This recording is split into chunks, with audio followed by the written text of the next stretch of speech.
I put up an Instagram story that basically said, ask me any question you want to ask and I will answer it. So this is that video. I think I'm going to turn this into a weekly series where you guys basically just ask me anything. I'm going to be answering most of the questions, not any of the inappropriate questions, alright? Any of the questions that relate to UFC, I'm going to talk about them. So I, Tony Has Died, will be answering your questions about the UFC. Let's get straight into it. The first question is, what is your opinion on the top 5 best strikers in the UFC right now? Top 5 best strikers. I definitely go Ilia Topuria, number 1. Ilia Topuria. Islam Makhachev, Jack Della Maddalena, Alexander Volkanovski, and this is going to be the hot take with this one, but I think that you have to put Dricus Du Plessis as one of the best strikers in the UFC. If you have someone like Alex Pereira or Ankalaev or Tom Aspinall instead, then that makes a lot of sense to me, but just from a striking power perspective, I think that Dricus Du Plessis deserves to be in the top 5 strikers in the UFC right now. Outstruck Sean Strickland, beat the fuck out of Robert Whittaker on the feet, beat the fuck out of Adesanya on the feet, so I think that Dricus definitely deserves a shout at top 5 best strikers in the UFC right now. Let's go on to the next question, and this was asked by Eliasi_B19, and he asks, do you think the Tom versus Jon Jones fight will happen? And I don't think that it's going to happen. I think that Jon Jones will vacate the belt and they will do Tom Aspinall versus Ciryl Gane. They'll make Tom Aspinall the champion, and then the next title fight will be Tom Aspinall versus Ciryl Gane. I just don't think Jones is going to take the risk to fight Aspinall. The next question is, you think after Volk retires there is going to be a new long-standing featherweight champion or multiple? So the thing with featherweight is anytime that someone's a champion at featherweight, they always tend to be an all-time great fighter. Jose Aldo, Conor, Mac, Volk, Ilia. Anyone who holds the title at featherweight will be one of the greatest fighters of all time, and that trend seems to follow.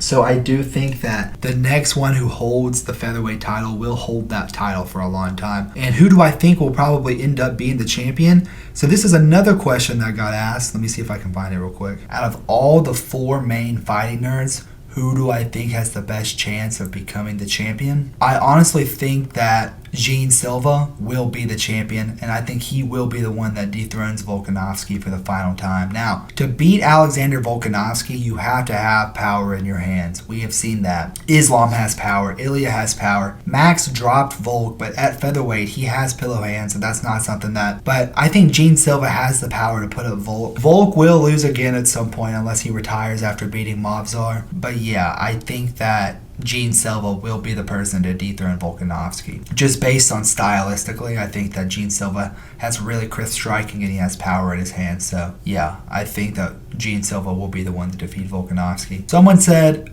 LucasVance.4 said, Dan Hooker versus Arman. I say no. I think you need to rebook Dan Hooker versus Gaethje. And I think Arman should fight Paddy Pimblett. Who do you think is the hardest UFC champion to beat currently? I honestly think Islam Makhachev. I know he's not champion. He technically vacated, but obviously the pound for pound number 1 guy, you got to go with him, bro. Have you ever trained MMA? Yes, I've trained MMA when Tony Ferguson broke my rib. I was, in his gym. I was his student for the Dariush fight. He says I forced him to break his rib. All right, next question, which is, who is the strongest Elden Ring character lore-wise? It's Radon, bro. There's no question, bro. If you even fight Radon, you would understand that, bro. So, next question says top 10 favorite fighters of all time. Now, I feel like I can make a whole video out of my top 10 favorite fighters, but I'll give you my top 3, and that's Dustin Poirier, Jan Blachowicz, and Shavkat Rakhmonov are my top 3 favorite fighters of all time. What was the most memorable pay-per-view you ever watched?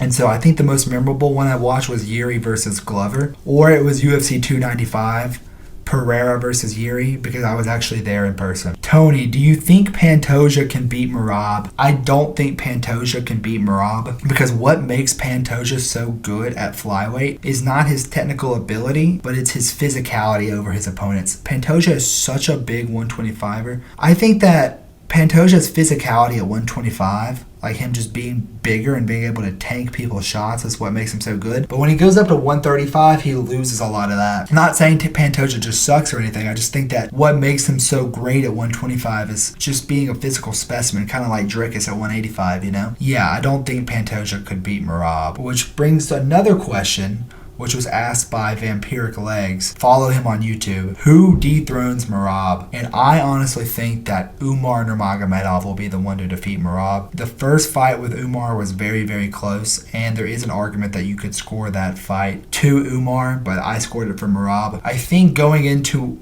another fight with Merab, Umar will probably have a better game plan now that he understands what Merab's game is, and I think Umar will probably beat Merab in a rematch. We just gotta see Umar fight, deserve that title shot. User 1508553147 says, do you think Islam retires if he wins against JDM, robbing us of Islam versus Ilia? Now, I do not think that Islam will retire if he beats JDM, but I do think that if he beats JDM, he's not going back to 155. Because why would he want to cut all the way back to 155 if he can beat the people at 170, you know? So I do think that if Islam beats JDM, we're not going to get Ilia versus Islam ever. So let's just hope that JDM beats him. But honestly, Islam loses to JDM, I don't even want to see Ilia versus Islam because then it loses all the hype behind it. You know what I mean? So still a good fight, but I don't think it's going to happen. What's your take on Canelo versus Crawford? I think that Crawford will win by decision because I think Canelo has been fighting a bunch of bums, literally just fought and he doesn't even finish them either. Canelo doesn't have the finishing ability and he's just been fighting a lot of bums.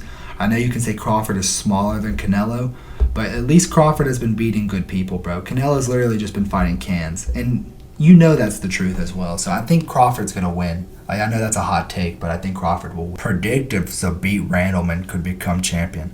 Listen, man, Zabit Randleman, you listen to some Frank Ocean with Peyton Talbot. He joined the Fight Nerds, you know. He'd get into one of those gritty-ass, TikTok edits, you know what I mean? Zabit Randleman, greatest fighter that ever lived, bro. So, yes, I think Zabit Randleman could be champion and was the champion. So, I don't even know what you're talking about, bro.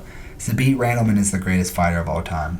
This guy asks, do you feel that Ilia is arrogant or it's self-confidence? I feel like if Ilia wins, it's self-confidence, but if he loses, it's arrogance. It's a lose-win situation, you know what I mean? He's going to talk all that shit, and if he wins, it's going to be like, wow, he's super confident in himself. But if he loses, it's like, oh, he's such a dickhead. Why is he being like that? Obviously, you got humbled, bro. But so it just depends on if he wins or loses, you know? So, yeah. Thoughts on Garry versus JDM? I know you hate Garry. So in a potential fight between Ian Garry and JDM, I just think that Ian Garry gets hit too much and he's shown too much weakness in all of his fights.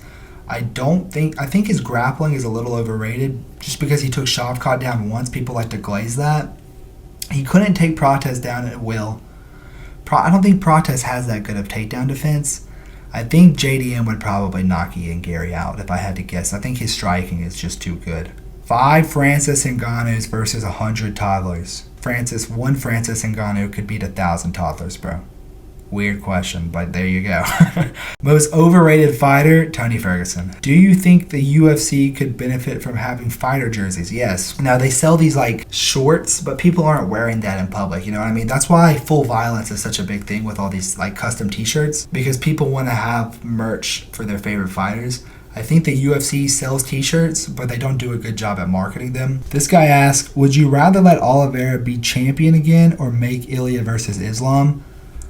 I think that the Oliveira era is over. I think we have to appreciate what we had with him, especially now that he's booked against Ilia and is going to get fucking sent to the Shadow Realm. Ilia versus Islam is the fight that needed to get made. We're never going to see it.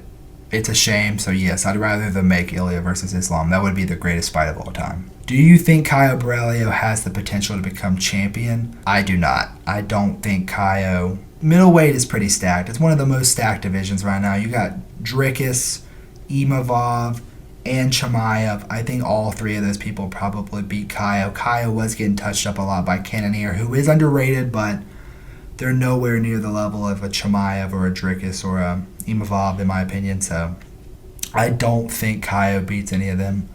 And, we still have, Whitaker in the racing. You got, Reina de Raider coming up.